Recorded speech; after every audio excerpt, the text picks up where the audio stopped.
요한복음 4장 19절부터 24절입니다. 여자가 가로되 주여 내가 보니 선지자로 소이다.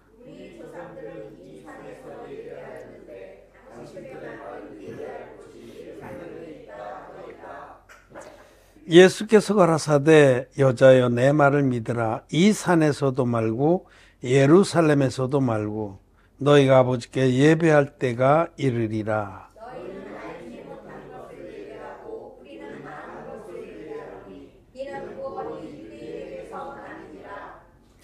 아버지께 참으로 예배하는 자들은 신령과 진정으로 예배할 때가 오나니 곧 이때라. 아버지께서는 이렇게 자기에게 예배하는 자들을 찾으시느니라.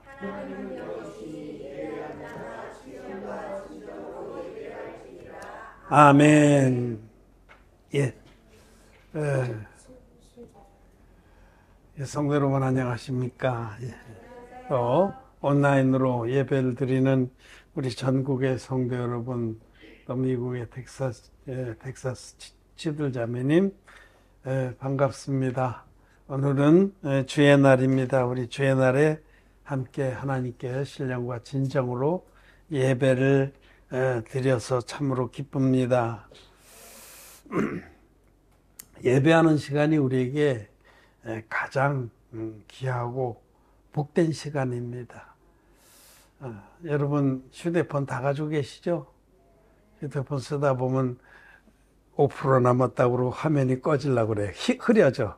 저 저녁에 제가 안마의자 하면서 이렇게 보니까 갑자기 화면이 흐려져 보니까 5% 남았어. 그러면 어떻게 해야 됩니까? 충전해야죠. 갖다 꽂으니까 바로 밝아져. 예배 시간이 우리 영적 충전의 시간입니다. 여러분 이 세상 살아가면서 영적으로 많이 침체되고 침륜에 빠진다고 그래요. 물러가서 거의 5% 10% 남았을 때 지금 예배 시간이 우리의 영적 충전 시간입니다. 우리는 지금 하나님께 충전기를 꽂았습니다. 오늘은 여기 우리 읽은 말씀 중에 신령과 진정으로 드리는 예배란 무엇인가에 대해서 말씀을 드리고자 합니다. 사마리아 여자를 주님께서 만나 주셨습니다. 주님은 이제 갈릴리로 가실 때에 유대 땅에서 갈릴리로 가시려면 중간에 사마리아 땅을 거쳐야 돼요. 그런데 이제 유대인들은 사마리아 사람들을 개처럼 여겼어요. 혼혈족이기 때문에.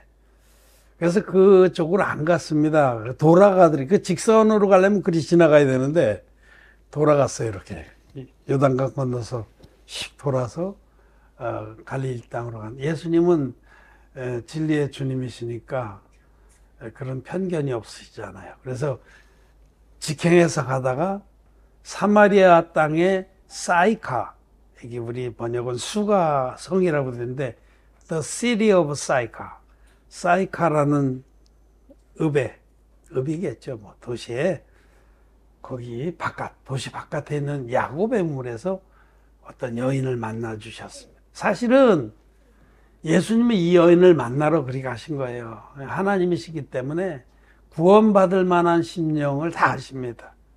이 여인을 만나러 주로 그 길로 가셔서 제자들은 그 성내로 빵을 구하러 간 동안에 예수님이 이 여인을 기다렸다가 이 여인과 만나서 교제하십니다. 그리고 그에게 당신이 메시아인 것을 드러내신 겁니다. 이 여인하고 대화하는 중에 이 여인이 내가 지금 만난 이분이 선지자로구나 하는 걸 깨닫고 그때에 이 여자가 자기 마음속에 오래 묵혀두었던 질문을 던집니다. 우리 조상들은 이 산에서 그 사마리아 땅에 이 사이카성에서 보이는 곳에 두 산이 있어요. 에발산과 그리심산. 그는 유명한 산입니다. 그는 출애굽 과정에서 하나님이 너희가 그 땅에 들어가거든 그리심산에는 축복을 선포하고 에발산에는 저주를 선포하라. 그리고 에발에 단을 쌓아라. 그 유명한 계시입니다. 그는 율법을 읽어주고 그림산의 선자들은 우리가 다 지키겠나이다라고 대답하게 하고 축복을 선포하고, 에발산에 서 있는 6지파에게는 그들에게는 못 지키겠다고 그러고 저주를 선포하고 그곳에 단을 쌓게 했어요. 에발산에만 단을 쌓게. 이거는 아주 놀라운 계시입니다. 율법 앞에서 자기가 지옥 갈 자입니다. 나는 저주받을 자입니다라고 고백하는 자에게만 복음이 허락되는 겁니다. 그래서 그런 그 영적인 뜻을 모르고 사마리아 사람들은 자기들이 그 에발산에서 계속, 거기 번제단은 지금도 남아 있어요. 돌단이 에발에 산 꼭대기에 거기서 막 예배를 드렸습니다. 그들은, 사마리아 사람들은 그 에발산이 하나님께 예배드리는 가장 정통한 적법한 산이다, 이렇게 믿었습니다. 근데 그 이후에, 그러니까 여호수아 때 있는 일인데, 그 이후에 유다 왕국이 서고 솔로몬 왕의 폐역으로 분열왕국 시대가 되면서, 또 그 이전에 분열왕국 시대가 돼서 여로보암이 북왕조를 세운 다음에 예루살렘을 못 가게 했어요. 사마리아 북쪽에 있는 모든 지파들은 10지파가 그리로 몰려갔는데, 10지파, 그러니까 거의 대부분이 북왕조 이스라엘에 속했습니다. 그들이 예루살렘으로 못 가게 했어요. 그러면서 그들은 여기가 정통한 예배 처소다, 에발산이, 그렇게 선포한 겁니다. 근데 유대 왕국에서는 예루살렘 성전이 정통한 예배 처소다라고 주장을 했죠. 이 문제가 사마리아 사람들에게는 논쟁거리였습니다. 예수님 시대까지도. 그래서 그 질문을 던진 거예요. 아주 유명한 질문이죠. 그런데 예수님께서는 이 산에서도 말고 또 예루살렘에도 말고 너희가 하나님께 진정으로 예배를 드릴 때가 온다. 하나님께 나아가서 예배 드린 자는 신령과 진정으로 예배를 드릴 것이다. 또 하나님은 신령과 진정으로 참된 예배를 드린 자를 찾으신다. 이렇게 가르쳐 주신 겁니다. 주님의 말씀이 진리입니다. 참된 예배는 신령과 진정으로 드리는 예배입니다. 장소가 중요한 게 아니에요. 예배 순서가 중요한 게 아닙니다. 뭐 예배 순서, 어떤 사람은 우리는 왜 예배 드릴 때 주기도를 하냐, 그거 시비 걸고 딴지 거는 사람이 있어요. 아닙니다. 어떤 예배 순서라든지 뭐 대부분요, 예배 순서의 앞부분에 참회의 시간이라는 게 있어요. 공예배에서 회개기도 시간을 집어넣어서 막 회개합니다. 그거는 예수님을 정면으로 밟는 겁니다. 당신이 한 게 뭐가 있어? 날마다 죄 때문에 괴로워하는데. 아니, 예수님 한 게 뭐가 있어요? 그런 사람, 거듭나지 못한 자들은 그런 예배 순서를 또 정통한 거로 여기고, 참회 시간도 들어가야 되고, 죄기도도 들어가야 되고, 뭐도 들어가야 되고, 그거 안 들어가면 이단이라고 그래요. 아닙니다. 어떤 장소라든지 예배 순서라든지가 중요한 게 아니라 신령과 진정으로 드리는 예배가 참된 예배다라고 가르쳐 주신 거예요. 여기 신령과 진정으로 그러니까 신령하게 드려야 되는구나. 정말 신령한 마음으로 드려야 되는구나. 아닙니다. 여기 신령과 진정이란 말은 영 안에서, 진리 안에서 이런 뜻입니다. 엔 푸뉴마타이 카이 알레테야. 이 그리스어로 하면 그래. 알레테야. 진리라는 거. 알레테야. 푸뉴마카이는 영입니다. 영. 이 푸뉴마타이라는 게 숨, 생기, 바람 이런 뜻이에요. 이 영을 말해요. 영. 그러니까 좀 더 이 말씀을 영적으로 우리가 분명하게 받아야 할 것은 성령 안에서, 그리고 진리 안에서. 조금 더 포함을 시키면 성령, 물과 성령으로 거듭난 영이 진리의 말씀 안에서 드린 예배가 참된 예배다, 이런 뜻입니다. 진리의 복음으로 거듭난 진리의 복음으로 죄사함 받고 성령을 선물로 받은 영, 생령이 된 자들이 그 안에서 드리는 예배가 참된 예배다라고 말씀하는 겁니다. 하나님께 23절에 하나님께 참으로 예배하는 자들은 신령과 진정으로 예배할 때가 오나니 곧 이때라. 아버지께서는 이렇게 자기에게 예배하는 자들을 찾으시니라. 엔 푸니마타이 카이 알레테야. 진리 안에서. 신령과 진정으로가 그런 뜻입니다. 진리의 복음으로 거듭난 자들이 성령을 선물로 받고 생령이 되어서 하나님께 드리는 예배만이 하나님이 받으신 예배예요. 이 말씀을 뒤집어 얘기하면 아직 죄산 받지 못한 기독주의인들이 드리는 예배는 참된 예배가 아니다. 그거는 껍데기만 예배죠. 호박에다 줄친다고 수박되는 거 아닙니다. 죄사함 받지 못한 기독교인들은 참된 예배를 드릴 자격을 아직 못 얻은 거예요. 먼저 자격을 얻어야 돼요. 먼저 자격을 얻어야 돼요. 하늘의 시민권을 가져야 됩니다. 이 말씀이 굉장히 중요한 거예요. 여기 엔 푸니마타이 영 안에서 라고 할 때 여러분 창세기에 보면은 창세기 2장일 겁니다. 거기에 보면 하나님께서 흙으로 사람을 만드사 그 코에 생기를 불어넣으시니 생령이 된지라. 그 거듭남에 대한 말씀이에요. 사람을 만들었어요. 육의 사람. 아직 죄산 받지 못한 모든 사람들은 그냥 흙으로 만들어진 사람이에요. 그냥 죽은 영을 가지고 있는 사람입니다. 근데 그 코에 생기를 불어넣었다는 것은 그에게 진리의 복음을 줘서 그가 거듭나게 하고 생령이 되게 했다. 거듭난 영이 되게 했다. 성령이 들어가서 거할 수 있는 그런 하나님의 자녀가 되게 했다는 뜻입니다.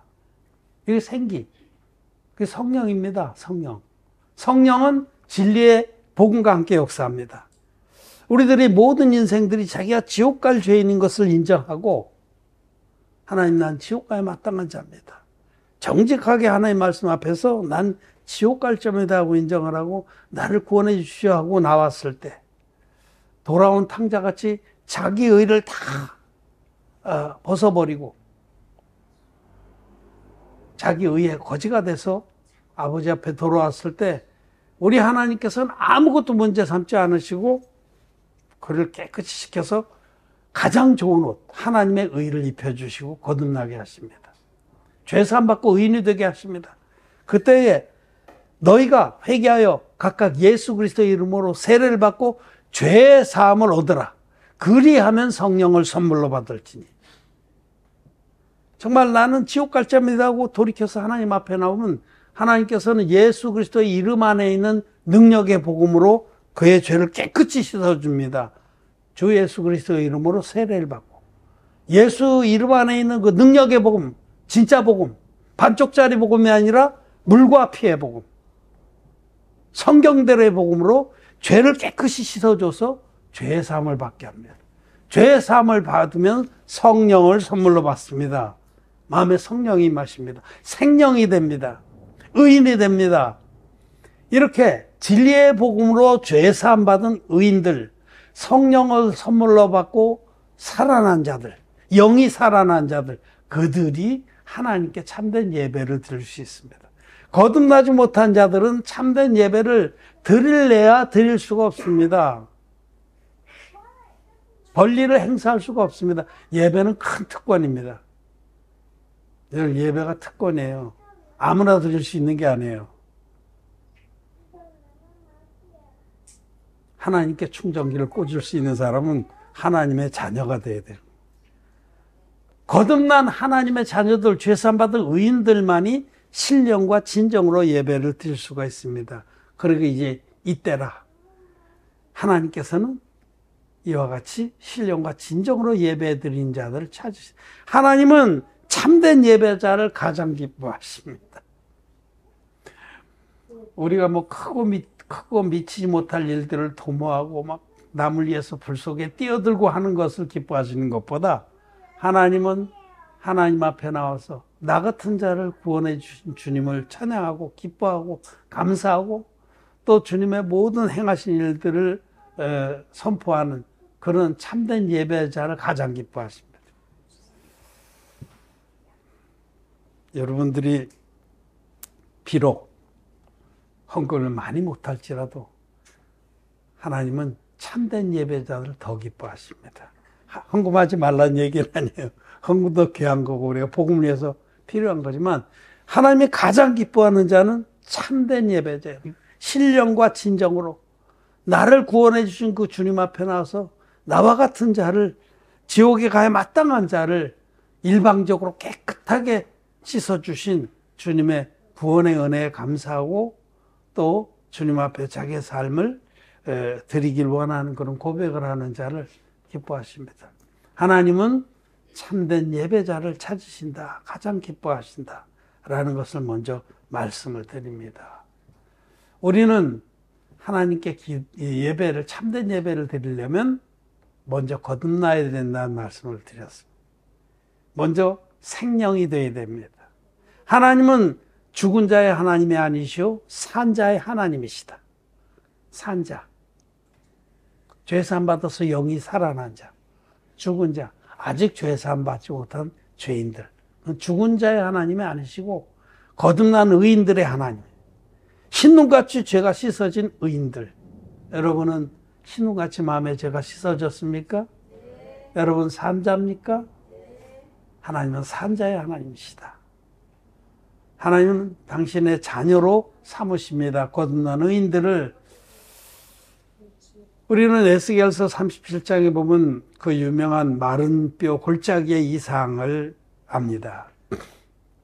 하나님께서는 에스겔 선지자에게 골짜기로 이상을 보게 하셨는데 골짜기에 흰 뼈들이 아주 마르고 말라서 하얗게 변한 뼈들이 가득 채워진 골짜기를 보여주셨는데 하나님께서 그 뼈들이 서로 맞춰지고 그 안에 힘줄들이 생기고 근육이 생기고 핏줄이 나더니 일어섰어요. 일어서서 사람 모양을 다 갖추고 머리도 나고 눈도 깜빡이면서 일어섰는데 일어는 섰어요. 근데 아직 생명이 없는 거예요. 그러자 인자에게 명해서 인자야 너는 바람에게 명해서 생기야 사방의 숲으로 와서 이 자들에게 들어가라 하재 그들이 하나님의 생기 숨이 들어가자 살아나서 큰 군대를 이뤘다라는 말씀.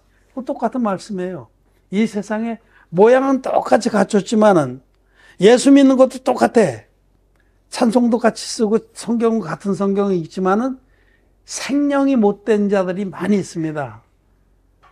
모양은 다 갖췄어. 근데 성령이 없어. 왜? 마음에 죄가 있으니까. 성령 하나님은 죄인의 마음에 절대로 거하시지 않습니다. 거룩한 분이시기 때문에 죄의 사함을 받으라. 그리하면 성령을 선물로 받으니. 죄가 여전히 있는 기독교인들은 중하게 들어야 됩니다. 여러분들은 먼저 죄의 사함을 받아야 돼요. 아무 능력이 없는 반쪽짜리 복음이 아니라 성경대로의 복음, 물과 피로 임하신 예수 그리스도께서 완성해 주신 원형의 복음을 믿어서 단번에 깨끗이 신혼같이 죄 사함 받고 생기가 자기 안에 들어와서 성령이 마음에 자리를 잡으시고 여러분들의 영을 산영으로 생명으로 바꿔주시는 역사, 그것이 거듭남입니다. 거듭나야 됩니다. 거듭나야만 하나님께 참된 예배를 드릴 수 있다라고 분명히 말씀하시는 겁니다. 여러분, 그래서 우리는 참 예배 시간을 가장 귀하게 여기고 사모합니다. 여러분 예배 시간 사모가 됩니까? 그렇게 사모하는 마음을 갖는 것이 합당한 겁니다. 응? 예배에 오는 시간이다 하면 인상이 찌부러지고 마음에서 싫어지고 그렇다면 여러분 그거 크게 잘못된 겁니다. 예배 시간을 사모하고 야 드디어 내 영을 충전할 시간이 왔구나. 얼마나 좋아요. 지금 막 빨간불 들어오라고 그래. 10%, 5%, 3%, 어쩌면 1%까지 가는지 그래서 꺼져요. 빨리 그 전에 가서 꽂아야 살아납니다. 예배 시간을 사모하는 것이 정상입니다. 여러분 그렇지 않다면 이 시간에 말씀 앞에서 주님 앞에서 회개해야 됩니다. 물론 공예배, 우리가 교회로 같이 모여서 드리는 예배만이 예배의 전부는 아닙니다. 사실은 우리 삶 자체가 예배입니다. 그런 것이 가장 합당하고 바람직합니다. 우리의 삶 자체가. 거듭난 의인들은 그때부터 그의 삶이 예배입니다. 로마서 12장 말씀을 보겠습니다. 1절 말씀 같이 읽겠습니다. 그러므로 형제들아 내가 하나님의 모든 자비하심으로 너희를 권하노니 너희 몸을 하나님이 기뻐하시는 거룩한 산제사로 드리라. 이는 너희의 드릴 영적 예배니라. 영적 예배라고 영적. 우리의 삶 자체, 삶 속에서 우리 자신을 산제사로 드리는 게 영적 예배입니다. 매 순간이 예배입니다, 여러분. 우리의 삶이 거듭난 우리들이 이제는 더 이상 이 땅에다 우리의 관심이나 애정을 쏟지 않고 우리 주님께 눈을 맞추고 사랑하는 주님께 눈을 맞추고 주님을 쫄쫄 따라다니는 삶, 주님과 동행하는 삶이 영적 예배입니다. 여러분 하루를 살아가면서 내 뜻대로 내 욕망대로 주님은 멀리 빠이빠이 하고 내 마음대로 살았습니까? 그런 사람은 예배자가 아닌 참된 예배자는 매 순간이 예배입니다. 늘 주님과 동행하는 삶. 사도 바울은 자기를 몸종이라고 표현했어요. 몸종. 본드 서번트. 본드 알죠? 껌딱지. 껌딱지 서번트. 본드 서번트. 몸종은 주님과 짝짝 붙어 있는 자예요. 늘 그 뒤를 따라다니면서 주님이 원하시는 것 앞서가며 막 하고 주님이 막 어떤 기밀을 보이면 얼른 해. 그게 몸종입니다. 본드 서번트. 우리 거듭난 의인들은 다 주님의 몸종입니다. 거듭난 후에는 우린 진리를 알게 됐어요. 이 땅은 잠시 지나가는 거다. 이건 아무것도 아니다. 우리에게는 영원한 세계가 준비되어 있고 이 땅에서 우리는 그 영원한 세계로 사람들을 들여보내는 그 귀한 사역을 맡은 일꾼들이다 라는 분명한 표대가 있기 때문에 그때부터는 매 순간 우리는 주님과 동행하는 삶을 삽니다. 몸종의 삶을 삽니다. 이 부분에도 자기 자신 한번 돌이켜보길 바랍니다. 내가 정말 주님의 몸종의 삶을 살고 있는가 아니면 내 삶을 살고 예배 때는 그래야겠죠. 했지만은 예배당 나가는 순간부터 나는 나대로 당신은 당신대로 갈 길이 따로 있구나. 그렇게 되는 거 아닙니까? 여러분 마음속에 여전히 5 남편이 살아있지 않습니까? 돈과 명예와 권력과 쾌락과 자아가 살아서 그것들을 더 즐기고 따라다닌다면 여러분은 몸종이 아니고 하나님께 진정으로 예배드리는 그런 영적 예배자가 아닌 겁니다. 주님과 동행을 하려면 자기가 죽어야 됩니다. 사도 바울은 나는 날마다 죽노라. 나는 날마다 죽노라. 자기가 부인되지 않으면 주님과 동행이 안 돼요. 몸종이 될 수가 없어요. 이렇게 산제사가 그런 뜻입니다. 제사는 죽어야 되거든요. 재물이 죽어야 되는데 우리를 죽여버리면 더 이상 주님의 귀한 일을 할 수 없으니 살아있지만 자기를 부인하는 게 산제사예요. 매일매일 자기 생각을 부인하는 거예요. 인간의 생각이 얼마나 악합니까?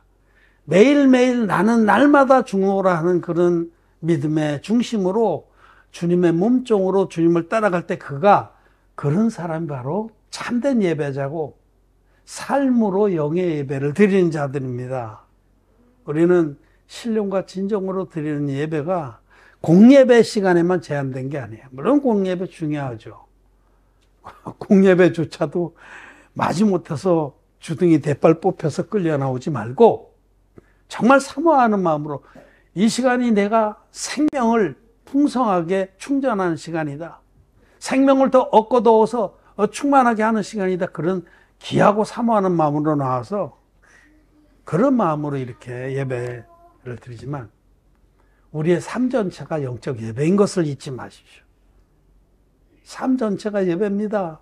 매 순간 우리가 자기를 부인하고 주의 기뻐하시는 뜻을 따라갈 때, 주의 몸종으로 삶을 살 때 주님은 너무너무 기뻐하십니다. 솔로몬 왕이 술람미 여인을 그렇게 기뻐했듯이 하나님 우리를 그렇게 기뻐하시고 하늘의 모든 은혜와 축복들로 우리를 덮어 주십니다. 중국의 문자 중에 사별 3일이면 괄목상대라는 문자가 있어요. 문자. 사별. 선비와 헤어져서 3일이 지나면 사별 3일이면 괄목상대다. 눈이 부셔서 상대하기 어렵다 이런 뜻이에요. 눈을 가리고 상대를 해야 된다. 영적인 세계도 마찬가지예요. 여러분들이 정말 이 말씀이 우리에게 가르쳐 주시는 바대로 사모하는 마음으로 예배를 드리면은 일주일에 우리가 공예배를 3번 드리잖아요. 3번만 지나도 여러분들의 영적 상태가 달라집니다. 그렇지 않기 때문에 맨날 그 타령인 거예요. 예배를 정말 도살장에 끌려가는 자처럼 끌려 나오는 마음들이 있기 때문에 이 말씀을 드리는 겁니다. 사별 3일이면 괄목상대라고 정말 사모하는 마음으로 예배에 나와서 자기의 마음을 다해서 복음을 감사하고 주의 은혜를 감사하고 은혜를 받기를 사모하는 마음이 있다면 그런 사람은 하루가 다르게 영적으로 큰 나무로 자랍니다.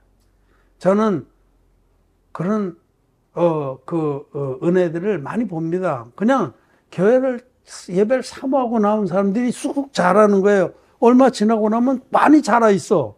그냥 예배만 드렸을 뿐인데. 옛날에 내가 우리 자녀들한테 야, 학교 수업 시간만 잘 들어. 그런 얘기하는데 그거 맞는 말이에요. 저도 학교 다닐 때 학교 수업 시간만 잘 들었어요. 뭐 학원 다니고 과외 그런 거 받아본 적이 없어. 근데 학교 수업 시간에만이라도 정신 차리고 집중해서 선생님 말씀을 들으면 그거 족한 거예요. 예배 시간만이라도 정말 마음을 다해서 충전기를 주님께 꽂고 신령과 진정으로 예배를 드려보세요. 사별 3일이면 괄목상대 현상이 일어나는 겁니다. 예배 시간조차도 와서 딴 생각하고 딴짓하고 눈 감고 졸고 그런다 그러면 정말 하나님 앞에 크게 악을 행하는 겁니다. 우리를 구원하신 주님의 사랑 앞에 우리가 큰 악을 행하는 겁니다. 말씀을 중히 받기를 바랍니다. 우리 하나님은 신령과 진정으로 예배드린 자를 찾으십니다. 오늘 우리 이 말씀을 중히 받고 정말 예배 시간을 사모하고 우리의 삶 자체가 예배인 것도 잊지 마시기를 바랍니다. 말씀 마쳤습니다.